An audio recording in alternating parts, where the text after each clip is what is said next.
Hi there y'all, I'm Tom, and this is Empty Pantry Entrees, a place where you can come to learn all the skills you need to make some delicious creations from only the odds and ends in your pantry. And today, we're going to be making some absolutely delicious turkey Swedish meatballs. You could go with a mix of ground pork and ground beef, but I personally like to try to keep things a little bit leaner by using the ground turkey version. Basically, we're going to be taking some incredibly well-seasoned and formed turkey balls, browning them on both sides to crispen them up a little bit, and then simmering in an ultra savory and creamy gravy. That sounds pretty dang good if you ask me. So without further ado, I think it's about time for us to move on.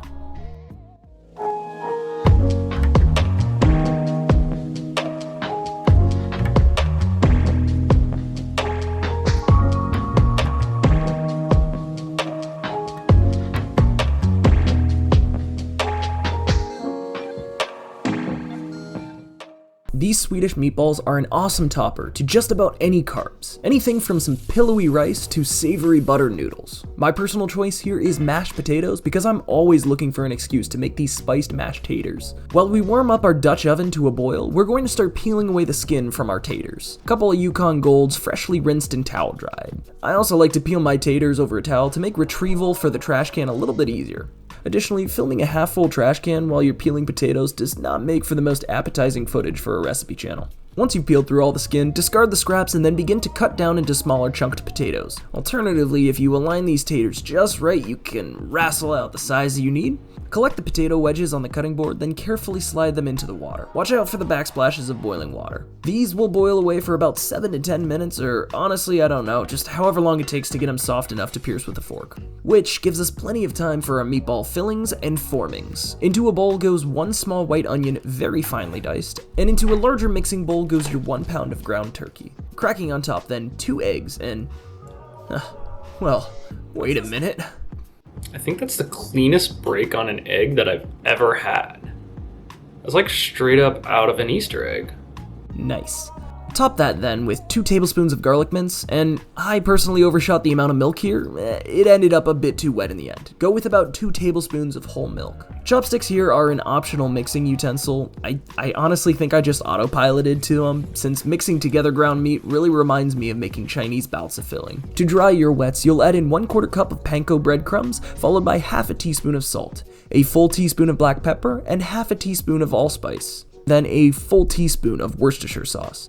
Following that, dump in your onion mince and then mixy that all around to combine. Around now, your taters should be pretty close to being done. Just fetch one out and give it a good old stabby stab. If there is very little resistance, you can fish them out to an awaiting mixing bowl. Then drain your starchy water and set the Dutch oven off to the side to cool completely. We'll use it again later on. Now it's time to form your meatballs. Into your palm then goes 1 heaping tablespoon of the mince. Honestly, meatballs are one of the easiest shapes to make. Just toss them around aimlessly, give them a few squeezes in your palms, and then line them up on your baking sheet. With all 14 meatballs formed, send them off to the fridge to cool and firm up, about 15 to 20 minutes.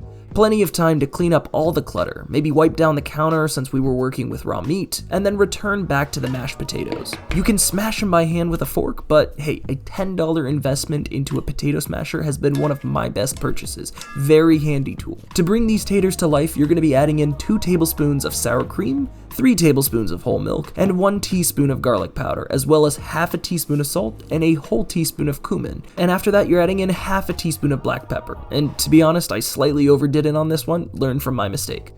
Then finally, about 1 teaspoon of dried dill. Mix that all together to combine and set over a low heat to keep it all warm while we fry up our meatballs. Into the cast iron goes just enough canola oil to coat the bottom.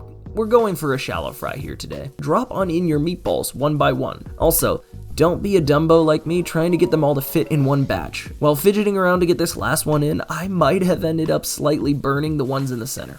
If it does get a bit smoky on you, you can always turn the heat down to a medium and crank on the fan. We're just going for a nice sear on both sides, no need to worry about cooking through all the way.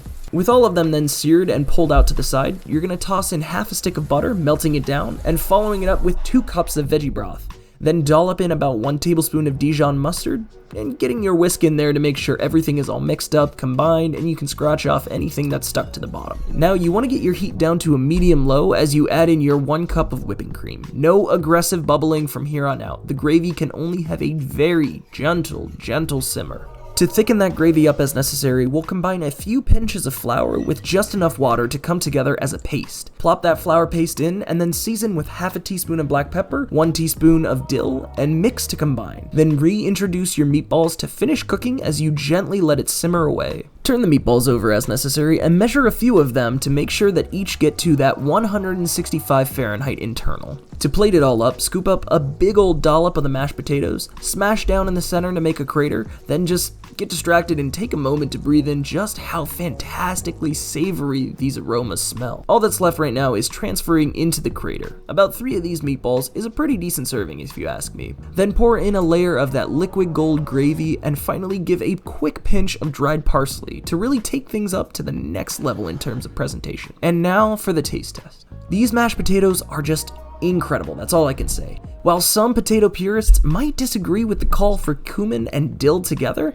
I, for one, think that it makes for an incredible combination. The cumin that we used really pulls out the garlicky nature to the seasoning blend we used. Garlic and cumin is a perfect match together. The dill, on the other hand, brings in a slightly sweet and lemony mixture to cut through all of the richness that we've already layered in. All in all, the mixture of savories with fresh could not have been better done in these potatoes that were topped with this ultra savory gravy. The meatballs retained a fair bit of their charred texture, making for a wonderful chew and savory delight. I think we might be giving IKEA a run for their money right now. All things considered, this meatball dish is one for the books, and you really should consider giving it a try at home.